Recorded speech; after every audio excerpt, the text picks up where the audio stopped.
VGK banks 4 points over the weekend. Now the Golden Knights embark on a difficult 5-game road trip. You're Locked On Golden Knights, your daily podcast on the Vegas Golden Knights, part of the Locked On Podcast Network. Your team every day.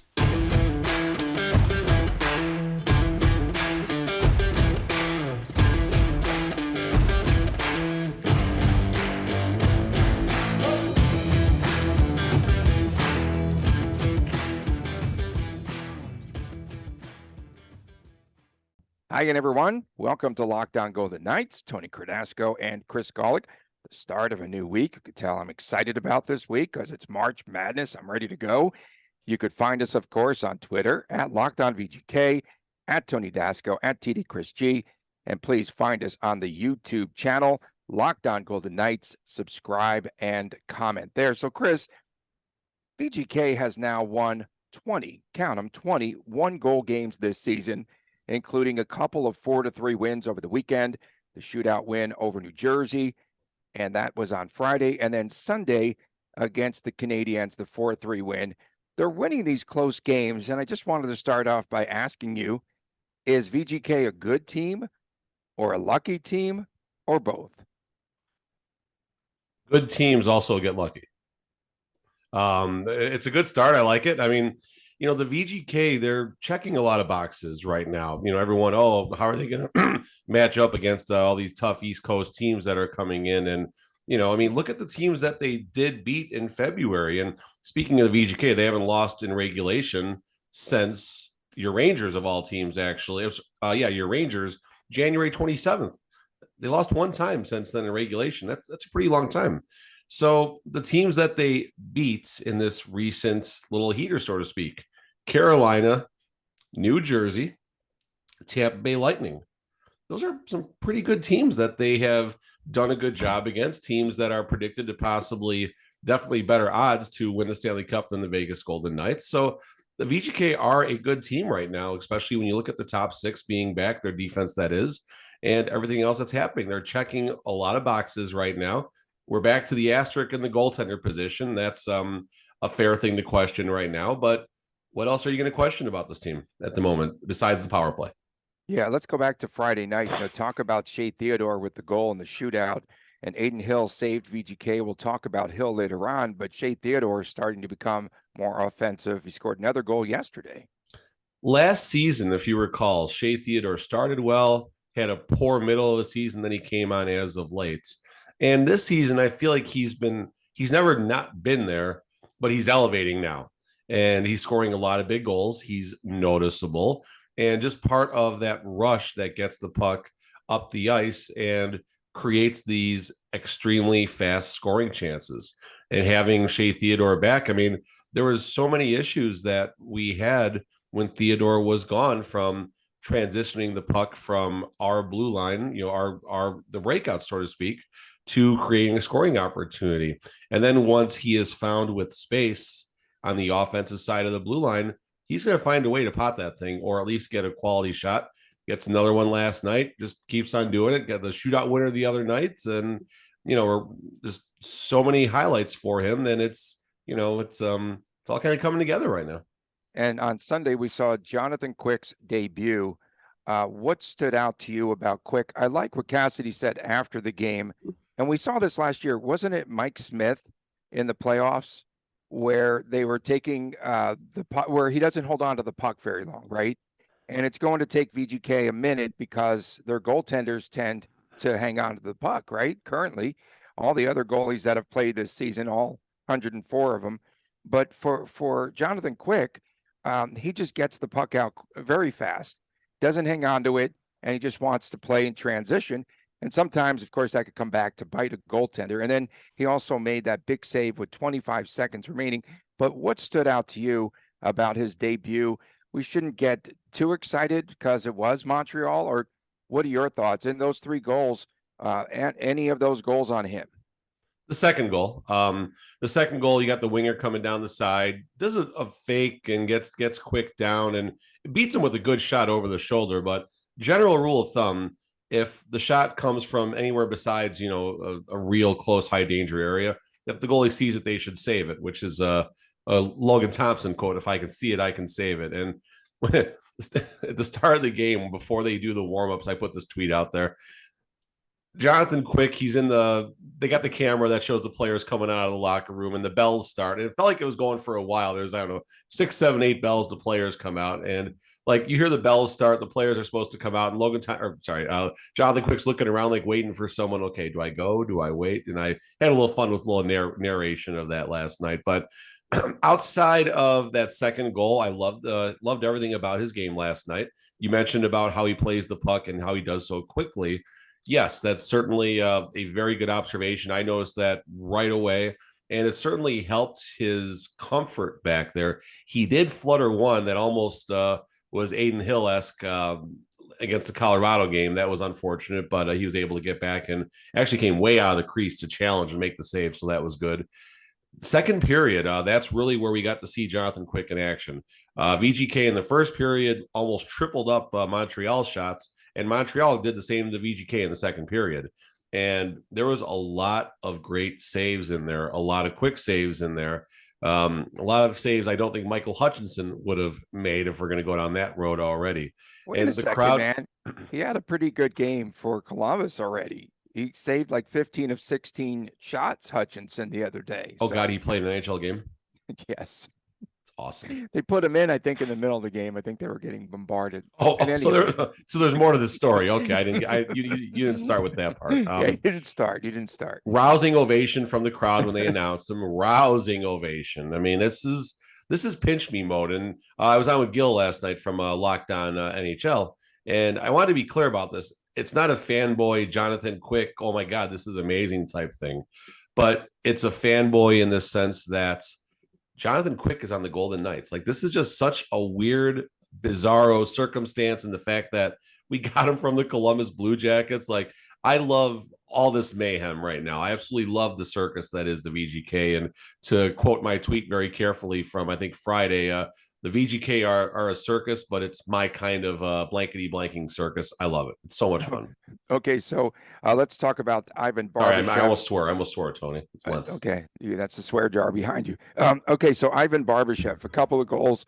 He handled the Eichel pass. Oh my goodness, on that play at the doorstep, and he buried it. That's one of the best passing plays I've seen VGK make in a long time. That was fun. And has Eichel found that line mate? Remember, we go back to earlier in the season, and I just said adamantly, there's no player on this team. They need to go out and find someone else that could fit in with Jack Eichel. Is Ivan Barbashev, is he that guy? Is that him? And, I was on last night with the guys in St. Louis and on the Varsity Sports Network, and they were Variety, not Varsity. This isn't college. Variety Sports Network. Sorry, fellas. But I just wanted to, to ask, has he found this guy? And they were surprised last night when I was speaking with them that Barbashev was on the top line. They were like, they'll give you some good minutes on the third and fourth lines. Nope. They didn't realize he was on the top line here. So a couple of things here. One, when the trade was made, no one in Vegas had him on the top line, at least not in the beginning. And then they put him on the first line for that Colorado game. We're like, okay. And that was a tough game for the BGK. We know this. Paul Cotter goes down to the fourth line, and it just But you look at the sacrifice of that game and what it's led to all of a sudden. Another tweet I put out there was a little math equation. Eichel plus fill in the blank equals a good scoring line one, and it's Barbashev. And I think one of my quotes was, listen, the VGK aren't going to strike lightning in a bottle like they did with Chandler Stevenson with Barbashev. I might have to walk that one back a little bit. That's might be exactly what is going to happen here. And, Barbashev had a 60-point season last year, nowhere near that pace, I believe, in any of his other seasons. But all of a sudden, you put him with Jack Eichel, and the dude can finish, right? And you had said how many times, Tony, whether it's on your tweets or whether it's on this show, the VGK does not have anyone that can play on a line with Jack Eichel, not named Mark Stone. Mark Stone and Chandler Stevenson click great as a unit with Jack Eichel, but anything outside of that combination did not click very well. Marchessault and Cotter were starting to click. at times, but Cotter's been very inconsistent, unfortunate for him. And he might be the one that's missing some time after he got laid out, unfortunately. Maybe we'll talk about that later in the show. But Barbashev is the man right now. And this is interesting how, these things come together. And listen, let's give some credit to McCrimmon and Co. and for putting this one together, and possibly Cassidy for whatever his influence was on this situation, because for now, at least, they found the man on that top line. Okay, here you go, Tony. Barbashev had more minutes than William Karlsson yesterday. And I don't mean that. I know this is a layup for you to laugh at that, but that's certainly a very notable It's a telling acquisition. sign. It's a telling sign, right, of where they're headed with this team. And the guys that are gritty are going to play more. I thought you were going to go harder against Karlsson for that, but yeah, no doubt. And I'm not going to mention that he hasn't scored a goal in 14 games. I'm not. He had a good. Karlsson did have a good game last night. He had a key assist on the Riley Smith goal, and also he rocketed one right off the shelf, right off the corner, like right where the crossbar and the post meet. It should have been in. It should have been reviewed. Tony, it's rigged. Let's talk about everything's rigged. Let's talk about Alec Martinez coming to the defense of Paul Cotter, and I was frightened. I don't like personally. it. I don't like it. With all those head injuries and everything else, and Jonathan Kovacevic in him got into it. Just a frightening moment for me. And I was just glad that he didn't get pummeled. And if he got hit in the face, I'm sure that he would have just bled. Very scary. That's scary. Fighting concussions, everything else. It's his second fight, I think, in his NHL career.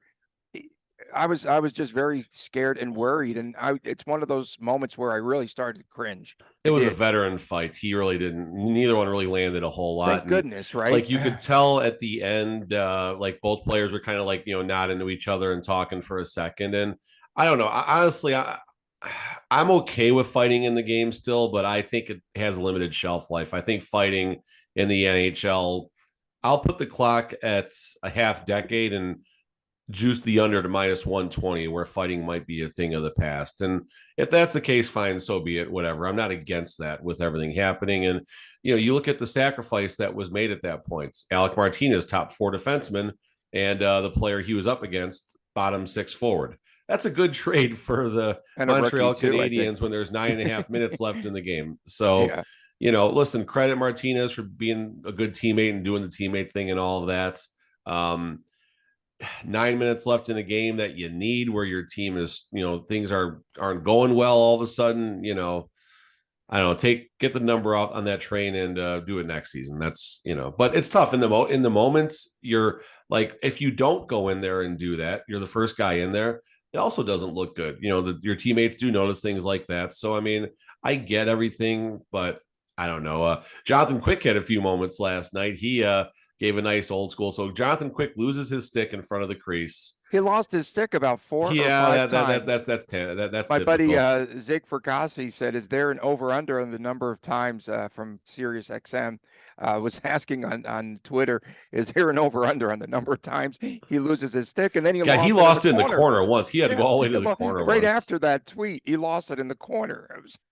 Yeah, but it was fun watching him. It got a huge ovation out of the crowd right behind him, where he just laid a wallop of a cross check to the back of somebody. But Quick loses his stick, which got this little rant going between us. And it looked like the Montreal defenseman very quietly tried to give it a little kick. Not hard, but it looked like he tried to nudge it. And I think Quick saw that right away. And man, he got him good. It's a different brand of hockey with Quick back there. It's reminds me of Marc-Andre Fleury a little bit, because he is that hybrid Quick, kind of out of control. Quick, I gotta stop using that word with Jonathan Quick, but he's out of position a little bit at times. So he has to rush to kind of get back into position. It's not going to look as reserved or as calm as Logan Thompson, or even more or less Adin Hill, or, God forbid, Robin Leonard, who's, stays on the goal line the whole time. But it's interesting watching Quick move back there. He is very fast, not quick. I'm not going to say that anymore. He is very fast going left to right. And one of the weirdest things I noticed when it was in the first period, so he's on the far goal. So I got a good panorama perspective of him. He was staying on, I'm looking at my canvas, just trying to recreate this in my head. So he's staying on what would be the right post, so the opposite from where I look down. But the play is to his left, and he's looking over his left shoulder while he's covering the right post. And it was very strange. Like, it's just, he does it his way, right? It works. It's worked for 16, 17 years. And we're gonna get to know a little bit more about him, and another show for another time. But what happens when all the goalies are healthy? What are we doing here? What's going on? Yeah, that's going to be real interesting. Cassidy said the team finally became respectful down the stretch. They played better. The first goal, Paul. I like that word, respectful. I like that. Right, he uses that word a lot, so I'm going to use that terminology. So Paul Cotter, he made that one play where he protected the puck, right? And I think you even stressed that on Twitter. And then after the game, I guess that Cassidy was reading your tweets, but anyway, he said that this was very much like William Carrier, and that he protected the puck. We got a Carrier in there. And then Cassidy said that he wants Cotter to play more truculent, which led me to Webster's, which means more aggressive.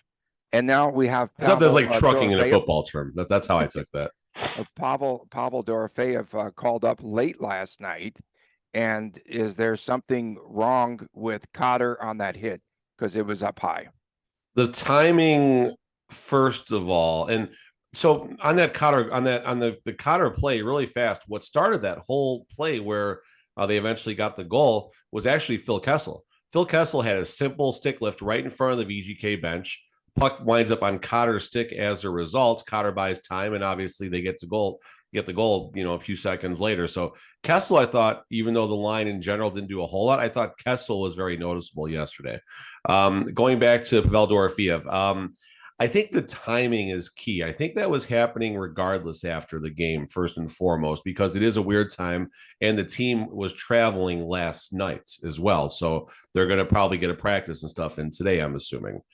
So I think, honestly, he's replacing Carrier. That was the plan all along. And then now that Cotter obviously takes the hits, now that's obviously a little more, insurance, or maybe Dorofeyev goes right into the lineup if Cotter is possibly going to miss some time. We won't know unless Gary Lawless, opens his mouth and tells everyone that Cotter's not on the plane. And listen, Dorofeyev is fine. He's serviceable. It's unfortunate that him being out there is going to limit, if Dorofeyev does play, that is, will probably limit line 3's time on ice, unless they're not going to drop him to line 4. But Dorofeyev, he's a very noticeable player in the AHL, and Silver Knights 6 wins in a row, currently in a playoff position if it ended today. Now, granted, 8th place in the Pacific in the AHL gets you in the playoffs, but still, they are in a playoff position. So Dorofeyev has been a big part of that. He actually had the first shootout goal, just a great move across to tuck it back door on the goalie. And Dorofeyev, I think at some point will have a serviceable NHL career. Just needs to basically get that break in time. I think he's got everything he needs out of the AHL, and he needs more NHL time now. Yeah, and for VGK, just a reminder though too, the Carrier is out indefinitely, and someone slipped on one of the shows yesterday, VGK state-run radio or TV, that he will be out for probably the remainder of the regular season. So that's a story to watch. Ryan Wallace used to be Ryan the hockey guy. That's why I was going with that. Ryan Wallace mentioned it's going to be a longer time, and it's not like a short-term or a mid-term type thing. And he's not leaking anything. Just when you use the term indefinite, there's a timetable to that. It's a long time.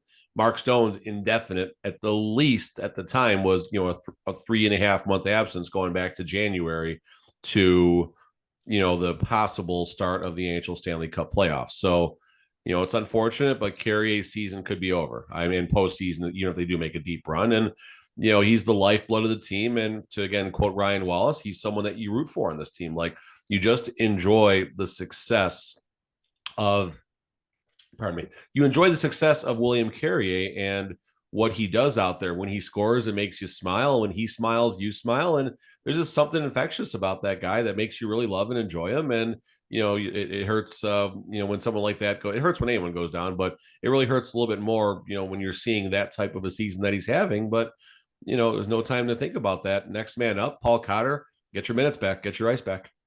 Coming up next, Adin Hill deserves respect. We'll talk about that when we return right here on Locked On Golden Knights. We started to take athletic greens because we don't have a lot of time here in Las Vegas, and Chris and I are always on the run, and we could barely find time to do the show each and every morning, but we do it for all of you. And we also need more energy. And I've been taking it personally for several months now. I really do like it. I like the taste of it. It is not one of those brands that taste super healthy. It's a mild and a tropical taste. And with one delicious scoop of athletic greens, you are absorbing 75 high-quality vitamins, minerals, whole-sourced superfoods, probiotics, and adaptogens to help to start your day off right. Special blend of ingredients supports your gut health, your nervous system, your immune system, your energy, recovery, focus, and aging, all of those things. And of course, we definitely recommend it for all of our friends and family. It is lifestyle friendly. And the importance of the multivitamin, tons of people take some sort of multivitamin every day, but it's important to choose one with high quality ingredients that your body will actually absorb, like AG1. It costs less than $3 per day. There's tons of testimonials, more than 7,000 of them online.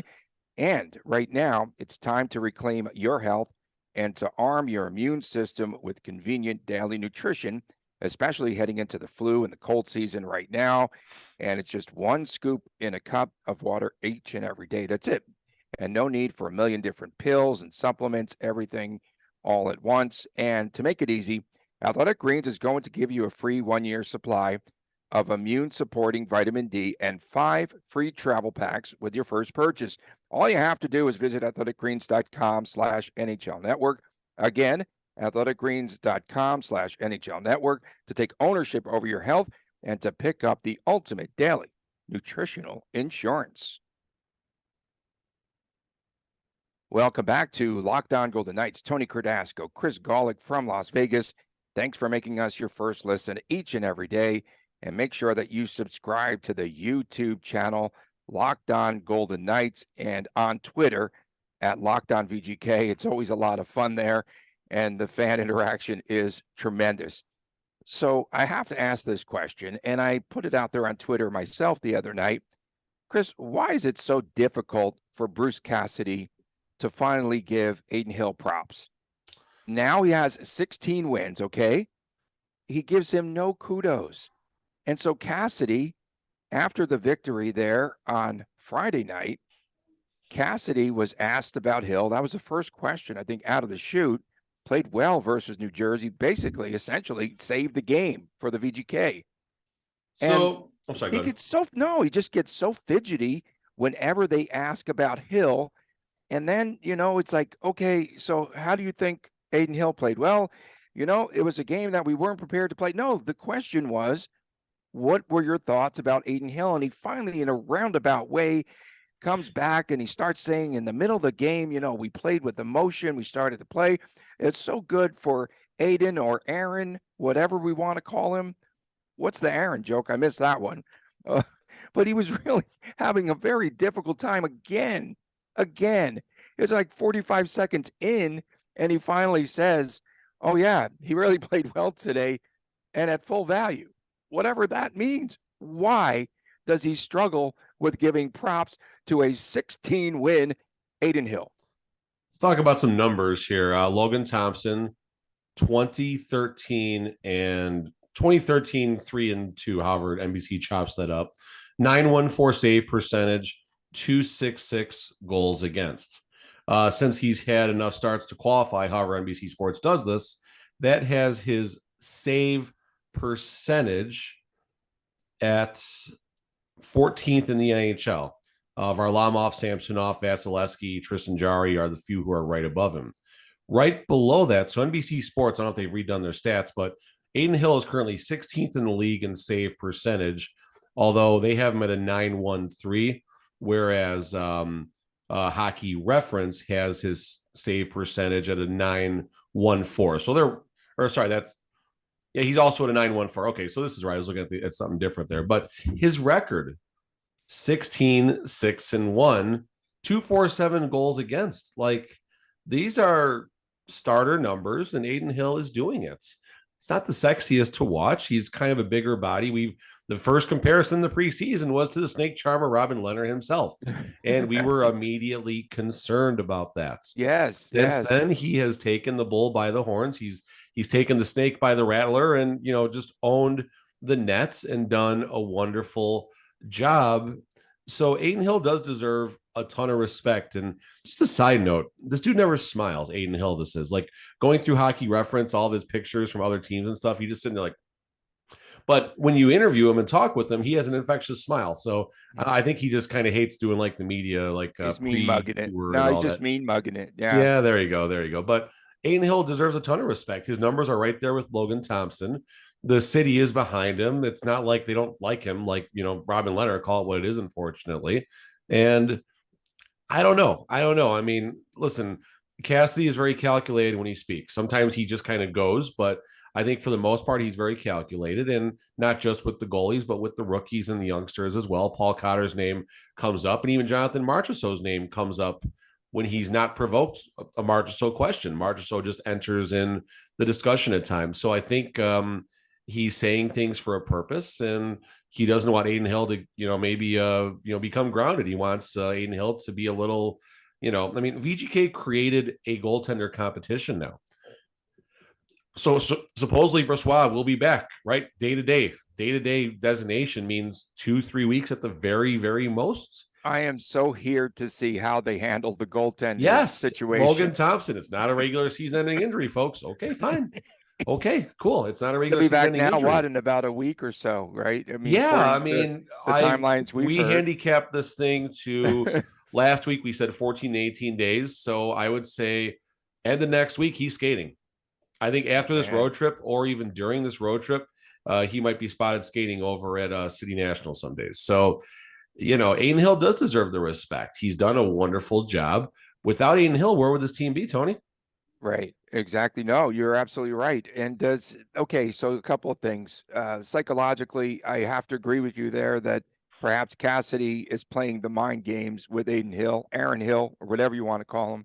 And then the second thing is, like, Cassidy he stores a lot of things in his head, and I still think he's still kind of pissy and bitter about the Anaheim game earlier this season, where he said he wasn't prepared. Again. Remember that? I mean, who knows? But he's definitely playing psychological games with Adin Hill, and I don't know if he is not happy with him currently, or if he is, or if he just doesn't want to give him props. But watch how fidgety, and he starts coughing and moving around, and it's funny though. So if you get back in for a presser, please make sure that you stress a question about Aaron Hill. I think the 16th when they come back against the Flames, I'll be at that game, and unless I get approved, there's a lot more media up there. I peek from High Lounge every now and then. It's getting a little crowded up there, so we're gonna see where Locked On VGK ranks in the grand scheme of things. Should be up there next week. You ask the hard-hitting questions. They don't. Okay, and then he's also tough on the younger players, as we've known, as you mentioned, and that's his track history, and perhaps it's part of that. But of late, he has been talking a lot about Paul Cotter. So only kind of those two. Not players. Of late, the whole season. He mentioned Cotter the whole season. He has to make sure that he gets in that comment about Cotter each and every day, because perhaps he knows, again, they're watching the pressers, right? The players are. They find out some information from Cassidy after games. And I like the relationship. It's kind of a tug of war between Marchessault and Cassidy, too. You've got a veteran guy who just doesn't put up with it, and then you have Cassidy, and yeah, I like their relationship too. It's kind of funny. Coming up next, we'll take a look at this tough 5-game road trip, which begins on Tuesday. We'll discuss the road swing when we return right here on Locked On Golden Knights. If you are looking for a delicious treat, but you don't want all the fat and the calories, you got to try a Built Bar. If you are like us, we want to eat healthier, but we do not want to compromise taste right here on Locked On Golden Knights. This is the thing for you. You got to try Built. With Built, healthy is actually tasty. Seriously, so delicious you won't think that they are good for you. Perfect for your New Year's resolution. And what makes Built Bars so good? For starters, they are covered in 100% real chocolate. That's right, real chocolate. And they come in terrific flavors like churro, peanut butter brownie and coconut almond. And Chris and I need a care package pronto. Not sure how Built does it, but these bars taste like a candy bar while maintaining all of the macros, 130 calories, 4 grams of sugar, and a whopping 17 grams of protein. And now you don't need to wait around to get a box. For years, we've been sending you to Built.com, but now you can go to your local Walmart or your local Sam's Club. That's right. Head to your nearest Walmart today, walk up to the pharmacy section, grab yourself a box of Built bars. And if you are close to Sam's Club, run in and grab a 13-bar box with all of the hit flavors, brownie batter and churro, and you can thank us later, or, of course, go to Built.com. Welcome back to Locked On Golden Knights. Tony Cardasco and Chris Golick from Las Vegas. We appreciate you making us your first listen every day. And again, please subscribe to the YouTube channel, Locked On Golden Knights, and leave your fantastic comments there. So, VGK now, yesterday on the air on the radio side, they were talking about bad ice again because they had to switch from hockey to UFC and back to hockey. I don't care. Okay, just play the game. I never noticed anything though. Like I never noticed the puck jumping or players falling. Okay, great. It looked fine. It looked good. It was just it's no it's idea a why they Tony. do that when a team comes back. And I had tweeted out because I was like, okay, I don't trust Quick. Jonathan Quick, I just don't trust him yet. It's fair. And again, I thought he was kind of in fade mode. And it was 3-1. I tweeted out, this game isn't over. This game is not over because I just don't trust Jonathan Quick, especially if he has to save the day. The defense doesn't play very well. His instincts just aren't as quick or fast as they used to be for Quickie. Every time you say quick and quick in the same sentence, it's also $1 in the swear jar. Okay, so Quickie. Oh, my goodness. A Sunday Quickie yesterday we had. 5 road games ahead for the VGK starting on Tuesday. At Florida, that's where they'll start. Okay, 10 points up for grabs. So you have Florida, the Lightning, the Canes, the Blues, and the Flyers on the back end. 10 points up for grabs. What will our over-under be? 6 and a hook? 6 and juice, probably the under a little bit more. I would probably go. I mean, 6.5 if you want to have a result. If you're a book that likes to gamble a little more, go 6 and juice the under a little more if you want to. It's tough. I mean, looking at this, right? So Florida, I think it's a toss-up game. 4.5 minutes, Tony. 4.5 minutes. Jeez. And where'd the time go? Florida is the toss-up game. That's a weird game. First game of the trip. I need to make my screen bigger, dude. There we go. Careful, don't click anything. The whole thing might fall off. St. Louis and Philly, you better win those games. Right? Those are the games that you should win to anchor this road trip. So really it comes down to the Tampa and Carolina games. I would like to see 6 points or more on this road trip, but I want one of those wins to come against Tampa and or Carolina. I want the VGK to show up against a really good opponents. And listen, if they go 3-2 on this trip, one of the wins is against Tampa and Carolina, and they cough up the St. Louis or Philadelphia game, so be it. I can live with that. That said, if they beat Florida, Tampa, and Carolina and start with 6 points, they better finish with at least 8 points. So there's a few ways to handicap this, but easiest way to look at it, give me 6 points with one of those wins against Tampa and or Carolina. And Carolina is going to be gunning for us. They're going to want a game back for us getting them last week. Where I was going earlier was, okay, so the Silver Knights out of town because the Big West Conference basketball tournament's there. Golden Knights are out of town at T-Mobile because the Pac-12 tournament is there. Yeah. So I'll be at those venues and the Thomas and Mack this week. It is definitely March Madness. 5 road games starting at Florida. Panthers lost 4-2. Mark Stone, that was the memorable game for me because that's when Mark Stone left the game injured when they played against the Panthers the first time. January 12th, my birthday. The Lightning are falling apart. They benched 3 starters the other day, and then they lost at Carolina 6-0. They've lost 5 straight, which means they're going to play very well against the Golden Knights. The Hurricanes, of course, they're going to knock Tampa out of the playoffs, or they're going to knock Toronto out of the playoffs in the first round. Just stop it, everybody.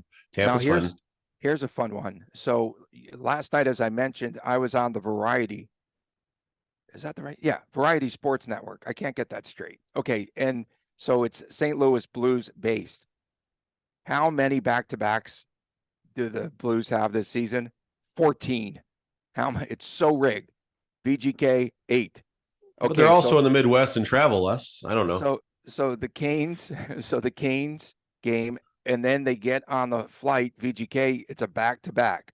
And they're going to lose an hour of sleep because it's daylight. I've thought about this. Daylight savings time for VGK. That's going to be a tough one. 2-hour flight, you lose an hour, you gain an hour because you go to another time zone, and then you lose an hour. So 2 hours.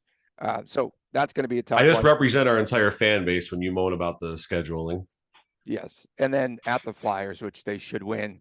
So that's going to be interesting. And we'll talk tomorrow. We'll make a prediction, I guess, on this.